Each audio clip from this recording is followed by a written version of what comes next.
All right. Well, I guess we ought to move on and get through this bloody show, huh, Brian Solomon, one way or the other. Let's talk about the Ring of Honor World Title match. Oh, what have they done to my child there? Ring of Honor. I saved them from the clutches of death only to see it become a prostituted world championship on another company's television programming. Obviously, they just had a tag team match playa with Claudio and Danielson against Jericho and Sammy Guevara on TV, because this is a four-way with everyone, including the partners, fighting amongst themselves for the Ring of Honor World Title. And the best thing about it was Ian Riccaboni came in for actual professional commentary from a real announcer.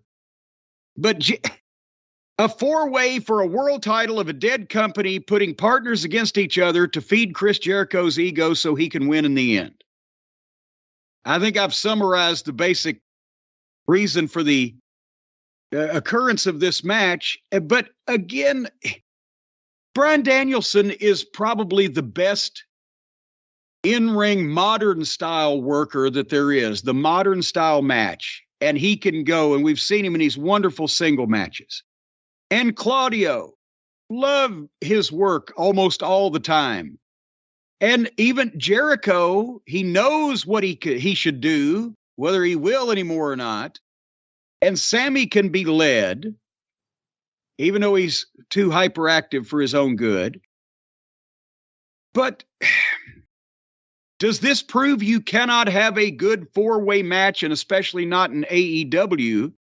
Because they're not going to have a fucking match. They're going to have a display of staged fighting of some kind. The bell rings, jump start, 100 miles an hour, 2 to the floor, 2 in the ring. Which same thing they did on their tag team match Wednesday night, but then they all went to the floor. And then I remember we talked about this earlier in the program, Brian Solomon, because you witnessed it live at Dynamite last Wednesday. Then they start doing the thing because it's a four-way, but two guys, even if they're not partners, two guys will disappear. And then two more guys will fight in the ring for however long until their cue. And then they come back in. And it was just guys doing moves to each other, even though there's talent in this. I just don't think there's a way to have a good four-way match.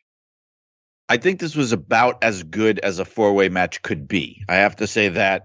I'll be a slight devil's advocate. I'm not saying it set the world on fire. Don't worry, I won't bite you. We're too far apart.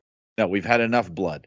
I think that the match was it was the first match on the card up to that point where I actually became invested watching it and stopped talking to my friends. And we all did. We all started actually watching.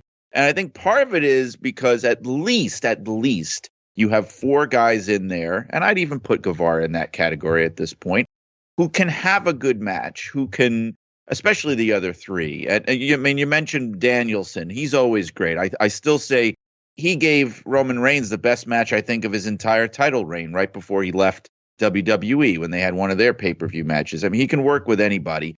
It's still, four-ways are not my favorite. Triple threats are not my favorite. I was at WWE when they did the triple threat at the main event for WrestleMania 2000, and I thought it was a big mistake then, the first time they ever did it at WrestleMania. Not a fan of those kind of matches, but this is about as much as you could hope for from a match like that. I mean, I will say that. Well, and that's, again, I curse myself, but when they were oddities, a triple threat match, when I first did it, I did it once in 4 years in Smoky Mountain Wrestling. And then Paulie stole it and made it a dance. And then JR calls and says, hey, how'd y'all do that three-way match down there? Okay, boom, boom. Once every few years, a situation would arise where you have a baby face and a heel and one guy who's going from one direction to another, and they all got an issue with each other, and you can work it out. But then it just became a thing to do, especially the indies and the fucking, the real hardcore, dedicated outlaw wrestling fans that love the idea of having 4 guys or 5 guys or 6 guys just doing all their shit at the same time. And it's goddamn ludicrous now. And you can't do it where it makes sense and doesn't look phony. And if you can't do a wrestling match where it doesn't look phony and makes sense, then you shouldn't fucking book it to begin with. But I'll give an example. Danielson takes a Spanish fly and rolls out of the ring and is gone for 3.5 minutes. Claudio sells a code breaker for 2 minutes and 45 seconds. And then while the other guys do their choreographed spots, it's off-putting. And I know the people in the building, what's really making me not enjoy it on pay-per-view is knowing that the people in the building are sitting there looking at the guys just, like you said, laying outside on the floor, watching for their cue to come back in the ring. And they're saying, well, look at that phony shit. They just wait. Anyway, wouldn't you know who won the pony after it went on forever? Chris Jericho, still the Ring of Honor champion. Shocking, I say. But I think with the interference stuff and them laying all over the ring, like you said, or outside the ring, I think in a match like this, and this points to the flaws of doing these kind of matches too much, because it's every man for himself and you have 4 guys in there. Well, how else could you explain why they would ever allow 2 guys to work, one-on-one without the other 2 piling on constantly? The only way to explain it away is to have them laid out outside the ring, which looks terrible. But otherwise, it would just be 4 guys climbing on top of each other. That's what the rest of it is. Right.